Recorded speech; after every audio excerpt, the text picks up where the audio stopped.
ओम श्री सद्गुरु अक्कलकोट निवासी राजाधिराज योगिराज श्री स्वामी समर्थ महाराज की जय.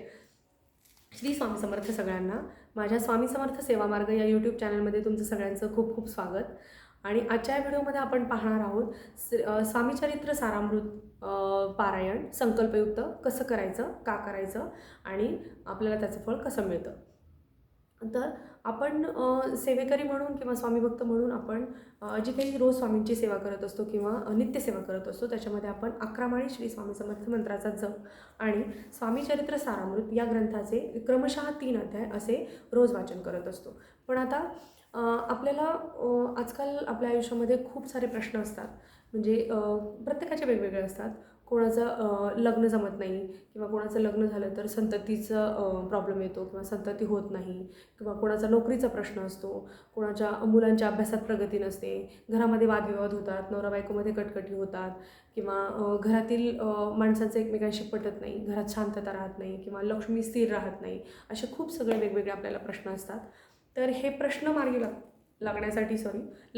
प्रश्न मार्गी लागण्यासाठी किंवा हे प्रश्न येऊ नयेत यासाठी आणि ज्या काही अडचणी आपल्या आयुष्यात आहेत किंवा त्या दूर होण्यासाठी, संकट दूर होण्यासाठी आपण जर आपली इच्छा पूर्ण होण्यासाठी जे पारायण करतो त्याला म्हणतात संकल्पयुक्त त्यासाठी आपण संकल्प सोडायचा असतो की महाराज मी या गोष्टीसाठी संकल्प करत आहे आणि हे पारायण करत आहे, त्याला म्हणतात संकल्पयुक्त पारायण.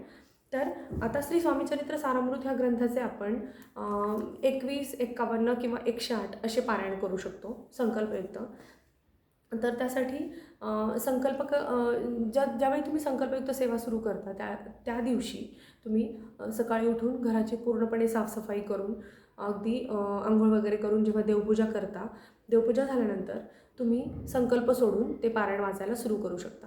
आता संकल्प कसा सोडायचा, तर आपण हातामध्ये 3-4 दाणे तांदूळ घ्यायचे, त्याच्यामध्ये पाणी 3 चमचे किंवा 3 पळ्या पाणी सोडायचे आणि ते हातात पकडून आपण स्वामी महाराजांना आपण ही सेवा कशासाठी करत आहोत, हा संकल्प कशासाठी सोडत आहोत हे सांगायचं आहे. आणि माझी ही अशी इच्छा पूर्ण होण्यासाठी किंवा माझा हा प्रश्न मार्गी लागण्यासाठी मी ही संकल्पयुक्त स्वामीचरित्र सारामृत पारायणाची सेवा करत आहे.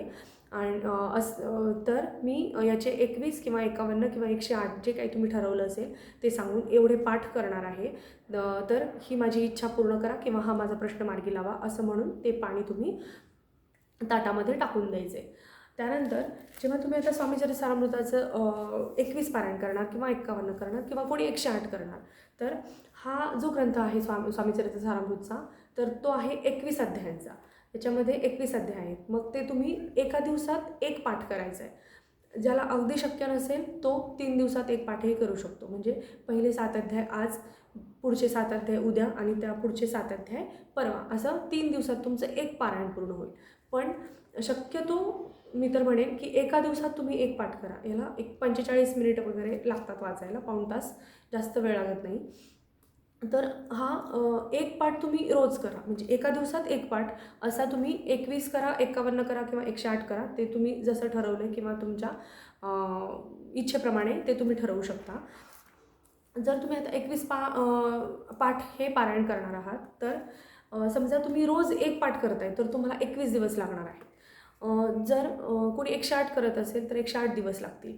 तर महिला भगिनींना मी सांगू इच्छिन की जर तुम्हाला मध्येच मासिक धर्म आला आणि तुम्ही 5 पाठ तुमचे झालेत आणि 6व्या पाठाच्या वेळेस तुम्हाला मासिक धर्म आला आहे, तर तुम्ही तुमचं मासिक धर्म संपल्यानंतर म्हणजे 5 दिवसानंतर 6व्या पाठापासून सुरू करू शकता. कारण जर तुम्ही 108 पारायण करत असाल तर त्याच्यामध्ये मासिक धर्म येणारच आहे. तर ते सोडून तुम्ही पहिले जर 5 पारायण झाले असतील तर 6व्या पारायणापासून तुम्ही नंतर सुरू करू शकता. जर विटाळ तुम्हाला आला, जर तुम्हाला सुतक वगैरे पडलं तर तुम्हाला पारायण सेवा ही परत सुरू करावी लागेल पहिल्यापासून. सुतकमध्ये खंड झालेली सेवा परत सुरू केलेली चालत नाही. तर तुम्हाला परत सुतक जर पडलं तर पहिल्या पारायणापासून परत सुरुवात करावी लागेल. यासाठी दुसरा नियम म्हणजे जेव्हा तुम्ही स्वामीचरित्र सारामृताचं पारायण करता त्यावेळी तुम्ही नॉनव्हेज अजिबात खायचं नाही आहे. जो पारायण करतो आहे त्याने नॉनव्हेज अजिबात खायचं नाही आहे. घरात कोणी खाल्लं तरी चालेल, कारण खाणाऱ्यांना आपण नाही काही सांगू शकत प्रत्येक वेळी, आपण खूप विरोध नाही करू शकत. पण जो व्यक्ती पारायण करतोय त्याने नॉनव्हेज पूर्ण बंद करायचं जोपर्यंत आपले संकल्पयुक्त पाठ पूर्ण होत नाहीत. जे नॉनव्हेज खात नाहीत त्यांचा प्रश्नच येत नाही, पण जे खातात त्यांच्यासाठी नॉनव्हेज पूर्ण बंद. त्यानंतर जोपर्यंत संकल्पयुक्त सेवा सुरू आहे तोपर्यंत तुम्हाला परान्न वर्ज्य आहे. परान्न खायचं नाही. परान्न म्हणजे दुसऱ्यांच्या घरी शिजलेलं अन्न किंवा दुसऱ्यांनी कधी आणून दिलं असेल काही तर ते तुम्ही खायचं नाही आहे. स्वतःच्याच घरातलं अन्न खायचं आहे. शक्यतो बाहेरगावी जाऊ नका. जर अगदीच जायची वेळ आली तर परान्न खायची वेळ आली तर गायत्री मंत्र म्हणा आणि नंतर ते परान्न ग्रहण करा किंवा नंतर ते दुसऱ्यांच्या घरचं जेवण तुम्ही खाऊ शकता. शक्यतो बाहेरगावी जाणं टाळा. त्यानंतर जोपर्यंत संकल्पयुक्त सेवा सुरू आहे तोपर्यंत नाही, मी तर म्हणेन नेहमीच दुसऱ्यांबद्दल वाईट बोलू नका, वाईट चिंतू नका, म्हणजे शक्यतो मोठ्या आवाजात बोलू नका. अगदी शांततेत आणि अगदी आनंदाने हे स्वामी चरित्र सारामृताचा पाठ तुम्ही करा. म्हणजे हे पुस्तक असं आहे, हे पारायण असं आहे, म्हणजे हे अगदीच छोटंसं पुस्तक दिसतं पण याच्यामध्ये खूप ताकद आहे. हे पारायण जर तुम्ही संकल्पयुक्त केले तर तुमची मनातली कुठलीही इच्छा असो ती पूर्ण झाल्याशिवाय राहणार नाही. हजारो लोकांना असे अनुभव आलेत की कोणाला ह्या संकल्पयुक्त पारायणामुळे गर्भधारणा झाली आहे, कोणाला नोकरी लागली आहे, असे खूप जणांचे वेगवेगळे अनुभव आहेत. तर हे पारायण तुम्ही नक्की करा.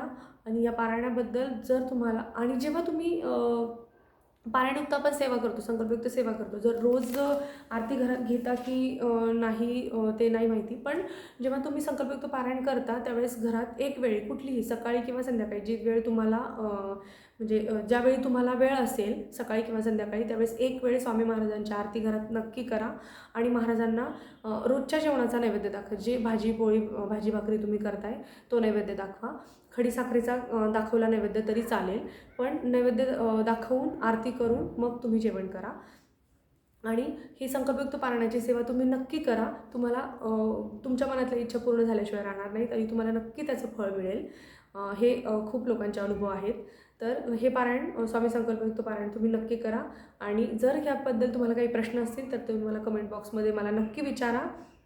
मी तुमच्या प्रश्नांची उत्तरं देईन.